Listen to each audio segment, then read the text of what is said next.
Welcome back to Speargrass Forge. If you're new here, thanks for coming, and if you're coming back, thanks for returning. Today, I'm going to be attempting to make some Preservative Wax. Stick around. Singing true, rely, you rely at it. Singing true, rely, you rely at it. Singing true, rely, you rely at it. For we're bound for Botany Bay. Alrighty, welcome to the Speargrass Forge kitchen. What we currently have in the pot is about 300 grams by weight of beeswax, which is currently melting down, which will form the base of the Preservative Wax. In here we've got about 100 odd grams of Carnauba Wax, which will provide a bit of a tougher barrier, and we've also got the solvent. Now the solvent I'm using for this is called D-Limonene or D-Limonene, which is a turpentine made out of lemon, lime or orange rinds. Now all of these ingredients are food safe, so this Preservative Wax will be able to be used on food utensils if you choose. Of course, it will wear off over time. Now, just to give you a bit of history of this wax. Originally, the British Museum, before they came up with Renaissance wax, used a beeswax-based preservative wax to protect artifacts in the British Museum. Now, this was a long time ago, and they found that over a period of time, and it was a relatively long period of time, the beeswax actually broke down and became slightly acidic. Now, for modern, for using on brand new items, things that are new, that's not so much of an issue, but using on artifacts that were hundreds or thousands of years old, of course, would cause issues, which was what led the director of the British Museum to create what's now known as Renaissance wax. Now, Renaissance wax uses a microcrystalline wax and it's pH neutral in order to preserve what it's put on. Now, what I'm actually making here is based on what I have researched and what has been told to me as part of the original recipe of the Preservative Wax from the British Museum. However, it's also been referred to me as a skjelder wax, which is Icelandic for a shield wax, or a preservative wax. So what I will be doing during the course of this is I will actually be using some aquarium pH testing strips in order to check the pH or the acidity level or alkalinity level of this wax as we go through. Now, all of these ingredients should be pH neutral as they are, which is they're all relatively new, so they haven't started breaking down, haven't been exposed to light and stuff like that.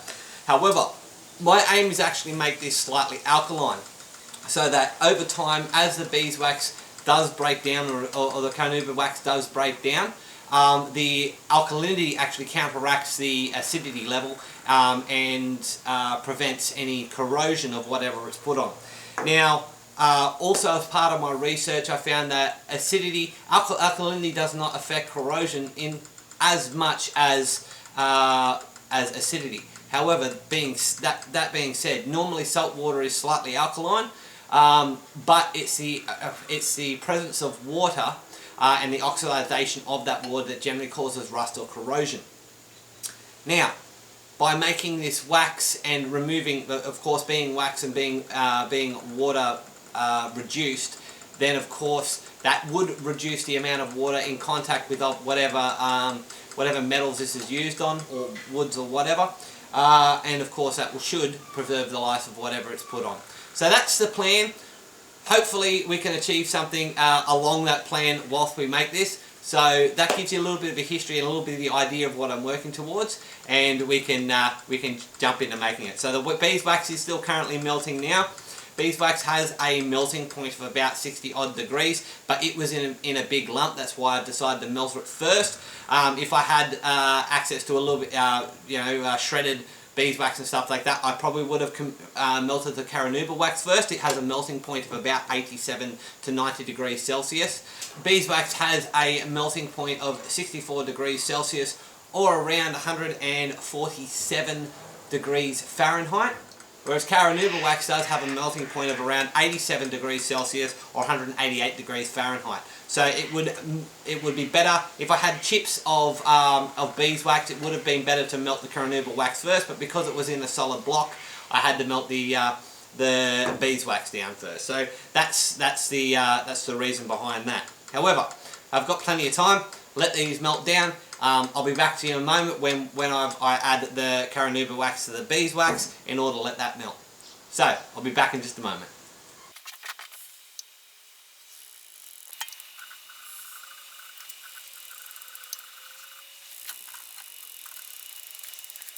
Alrighty, so now the wax is melted, I'm going to do the first test of pH. So I'm going to compare it to this little scale on here. I want it to be about the orange range, which is 7, which is neutral. Hopefully it is, and hopefully the wax doesn't just dry on this and change the colours. So following the instructions, now just got to wait 30 seconds. Okay, so according to this, against this little thing, I'm not sure if you can see that, but this is darker than the 6.5, and I'd probably say it's in between the 6.5 and the 7. So it's just slightly acidic on the acidic side of things.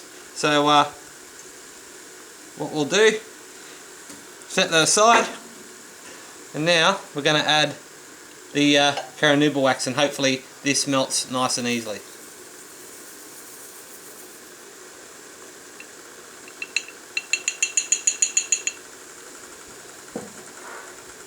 Now, sadly I've had to move inside the Speargrass Forge proper kitchen because my little outside stovetop wasn't getting hot enough in order to melt the Carnauba wax. So I've just moved inside just to mix this down and melt the Carnauba wax down. It's starting to do that much better now.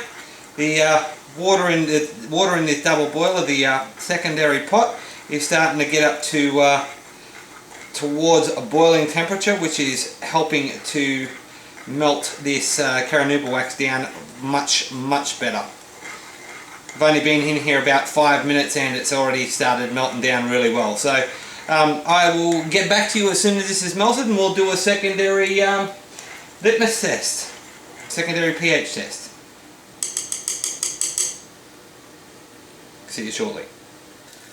Alrighty, so just show you. Now, it's all melted, so and the water is bubbling away. So now we're going to do a second test of the pH. Crack out one of these. Just keep an eye on, make sure none of the water gets in there, because we don't want water in the mixture. Okay.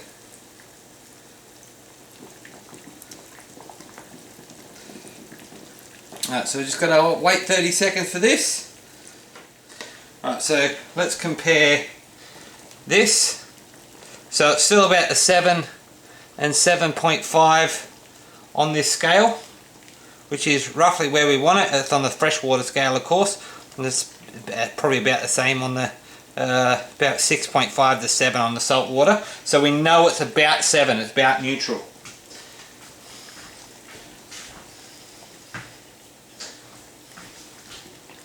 So now it's time to add the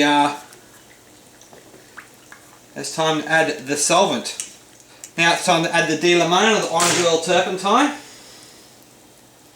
Open up this. Now, of course, like I said earlier, this is about 500 grams.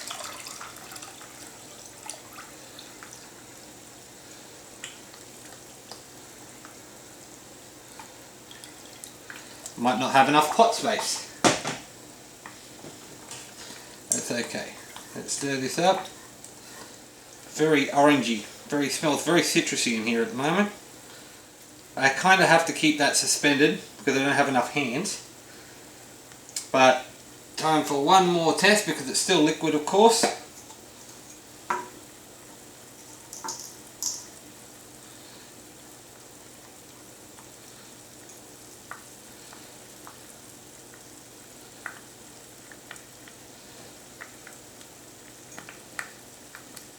Okay, and it looks like it's about the same colour of the other two, so it's maintained its neutral acidity through all of this. So just going to have to move this up for the moment, being very careful.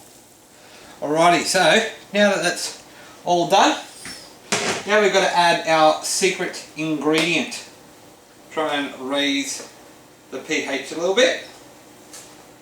And this is just good old baking soda. One, and look at that, because it's fizzing we can tell it's a little bit acidic, so probably on the 6.5, just adding 2 teaspoons of that.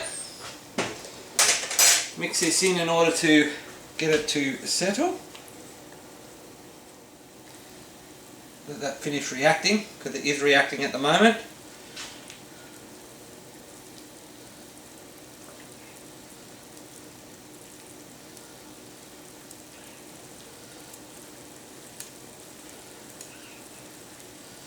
Means it was slightly on the acidic side, because of course baking soda is an alkaline.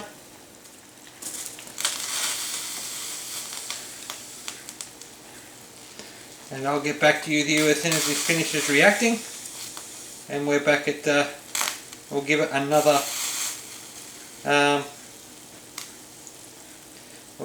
test. Alrighty, so that's now all mixed up. It stopped reacting. I just took it out so it didn't keep boiling. And one last test to see how acidic this is. So, so almost instantly that's gone up to the 9%. So that is that's good. That's what we're aiming for. So now I've got to scoop this out and put these into some jars. So I'm going to question myself on how I'm going to actually do this. So just using an old plastic bottle, all I'm doing is bring it over the edge. Oop. I'm probably going to spill some, so be aware. I'm definitely going to spill some. So let's try and get something down so that we can wash it off later.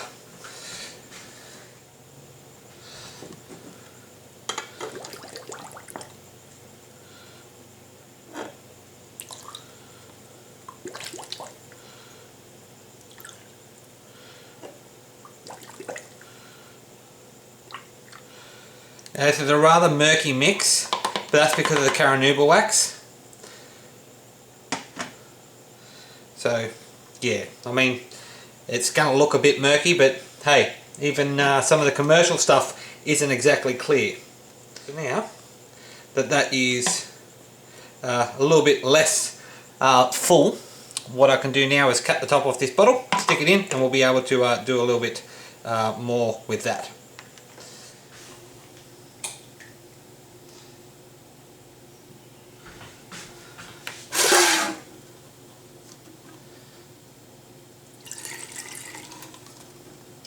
Oh, a little bit of spillage.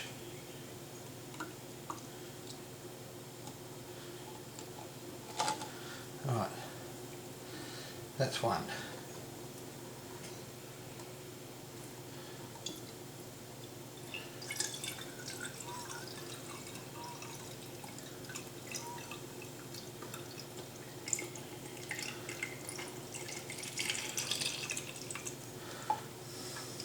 Two. And the last one. Put this back in, try and melt this last bit down. Of course I did have a bit of spillage around.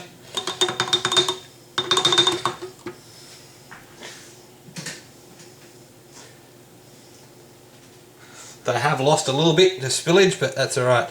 but it's made a nice paste, which is exactly what I was looking for. Right, so time to pour just this last bit in. And that's it, we're done.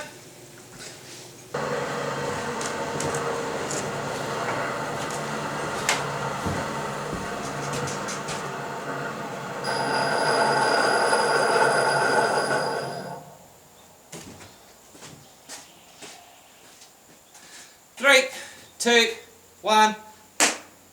Alright, so now we've completed the Preservators Wax. I have a bar here which I've just cleaned off the two ends on, so it's exactly the same piece, it's just a piece of scrap bar. But what I'm going to do is I'm going to coat one end with the Preservators Wax, I'm going to leave the other end bare, then I'm going to sit it beside my quench tank, which of course will be a humid environment, which we'll see how this corrodes over the next couple of days. So that'll be, for you guys, that'll be back in just a moment, but I'll coat this in front of the camera, and after that I'll see you in a few days. Cheers. Just grabbing a little bit, don't need much, just a little bit of wax, and just coating this.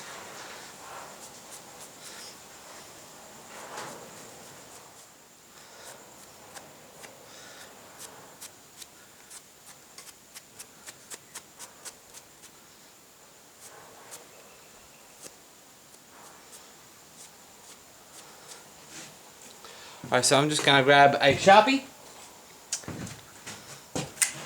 just to mark an arrow on it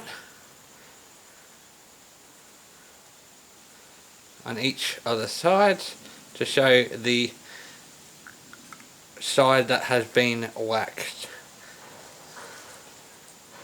Alright, so now if you can see that, but just there on each side there's a little arrow to denote which end has been waxed, which is this end. So I'm going to put that aside and I'll see you in a few days. So back on the handy cam moment, and as you can see with the arrow, this end was the end that was covered with the wax, and this end was the end that was left bare. Now this has been sitting beside my quench tank for the last couple of weeks now, and as you can see, this has no corrosion, whereas, let's see if I can bring it up closer and get it to focus. Come on. Right, so as this, the other end has corrosion on it all the way around this end. And it's a little trick that the light made it look like before it had corrosion, but maybe it does. Maybe it has a little spot. Maybe one little spot. But compared to this end, it's got nothing. So I call that a success. Thanks for watching. If you like what you saw, don't forget to hit that like and subscribe button. Click the bell icon for notifications of when I upload, usually on the week. Don't forget to check out my Spreadshirt and print bar stores, links in the description. And I hope to see you again next time. Cheers.